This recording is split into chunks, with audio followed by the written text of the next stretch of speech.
नमस्कार बच्चों, नमस्कार। मैं आज आपके समक्ष 9वीं कक्षा का वाक्य भेद लेके प्रस्तुत हूँ।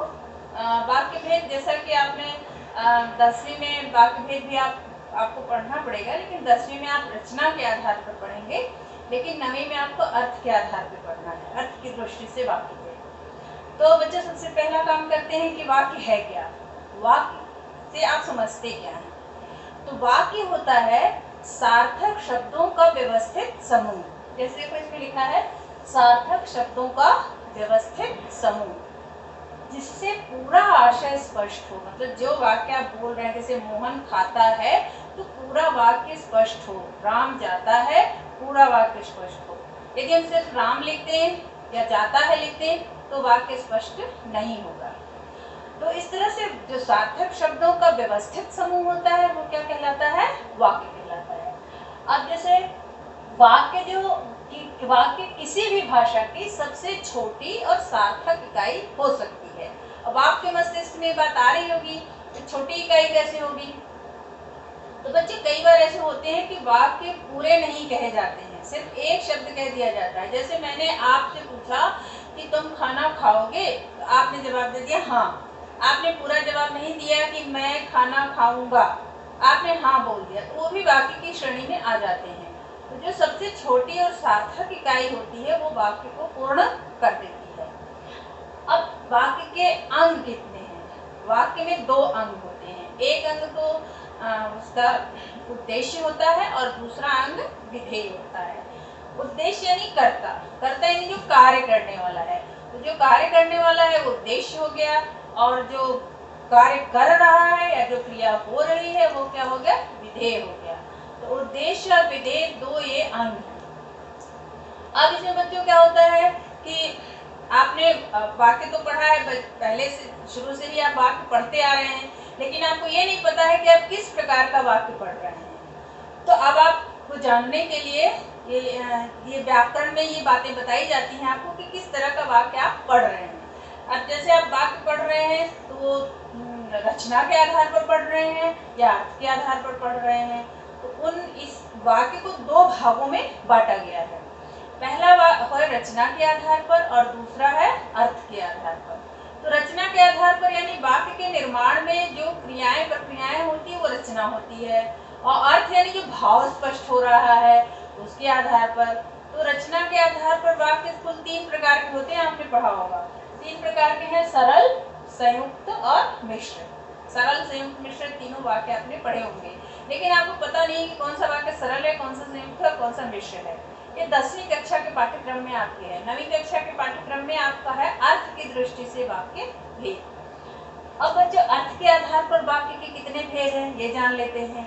तो अर्थ के आधार पर कुल वाक्य के 8 भेद हैं।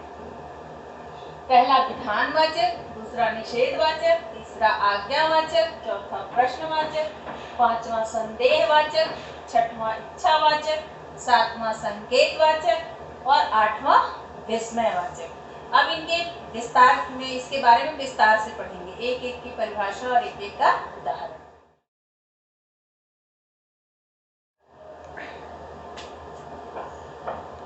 बच्चों वाक्य भेद के क्रम में आगे बढ़ते हैं। जैसा कि मैंने आपको अभी पहले बताया है कि वाक्य के कुल 8 भेद होते हैं। तो 8 भेद में 8 भेदों के नाम आपने जान लिया है। अब एक एक का क्रम से देखते हैं। तो पहला भेद है विधानवाचक वाक्य। विधानवाचक वाक्य का मतलब होता है कि एक तरह से विधानवाचक वाक्य में प्रायः ऐसे वाक्य आते हैं जिनमें एक कर्ता और एक क्रिया होता है। इसमें आपके सरल, संयुक्त, मिश्र के भी वाक्य आ सकते हैं, और सरल वाक्य तो आएगा ही। तो इस तरह विधानवाचक वाक्य जो होता है, देखो इसमें परिभाषा दिया है कि किसी व्यक्ति, वस्तु अथवा स्थिति के विषय में कही गई सामान्य बात।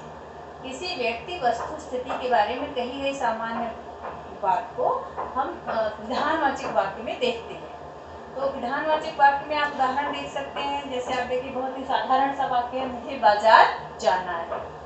दूसरा वाक्य है, धूप में बड़ी गर्मी है। ये बहुत ही साधारण सी बात होती है। जैसे अन्य वाक्य में दे सकते हो कि वह पढ़कर सो गया, या उसने वह घर खरीद लिया जो राम का था। मेरे पिताजी कल आए और आज चले गए। ऐसे बच्चे सरल संयुक्त और मिश्र तीनों के वाक्य आ जाते हैं।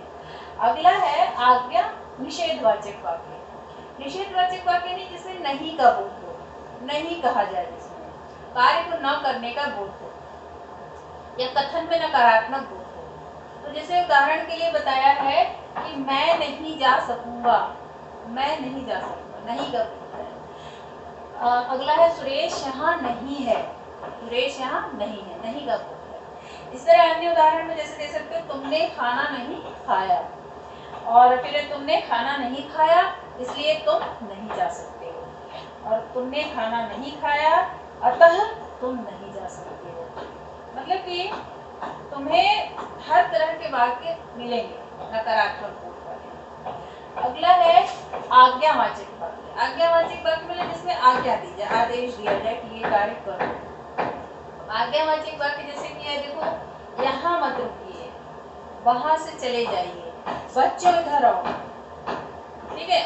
इस तरह से जहाँ आदेश देने की बात हो वो आज्ञावाचक वाक्य होते हैं। जैसे आज्ञावाचक वाक्य के और उदाहरण लिख सकते हो, तुम नहाओ, तुम खाओ, तुम जल्दी आओ, तुम मत जाओ, ये सारे। प्रश्नवाचक वाक्य जैसा कि आप प्रश्नवाचक चिन्ह देख रहे हैं कि प्रश्नवाचक चिन्ह जो है ये प्रश्नवाचक चिन्ह, ठीक है। प्रश्नवाचक चिन्ह आप पहचानते हैं, इस तरह से प्रश्नवाचक चिन्ह बनता है। तो प्रश्नवाचक चिन्ह जहाँ लगा हो और क्या, कब, कहाँ, कैसे, किसे पूछने के लिए, किसी भी चीज को जानने के लिए ये सारे शब्दों का प्रयोग हुआ। तो जैसे आप कहाँ रहते हैं, कहाँ रहते हैं, रहते हैं देखो ये प्रश्नवाचक चिन्ह लगा है। आपका मित्र कहाँ पढ़ता है, यहाँ पे देखो ये प्रश्नवाचक चिन्ह होगा, कहाँ पढ़ता है, प्रश्नवाचक चिन्ह ये है, ये ऐसे प्रश्नवाचक चिन्ह होता है। तो मतलब जहाँ प्रश्न पूछा है वो प्रश्नवाचक वाक्य होता है।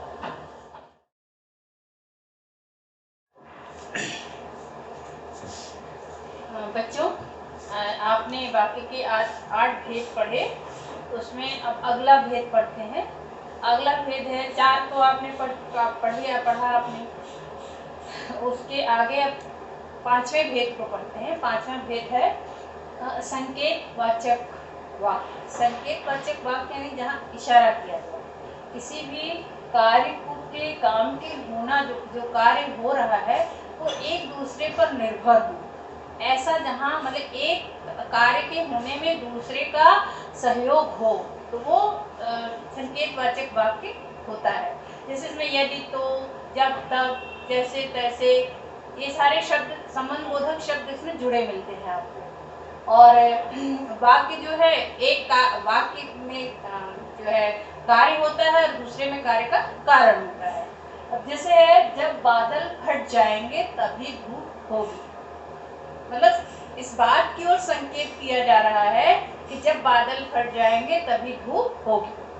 दूसरा देखो, यदि तुम चलो तो मैं चलूंगी, यदि तुम चलो मतलब यदि तुम चलोगे तभी मैं चलूंगा, एक दोनों वाक्य एक दूसरे पर निर्भर है।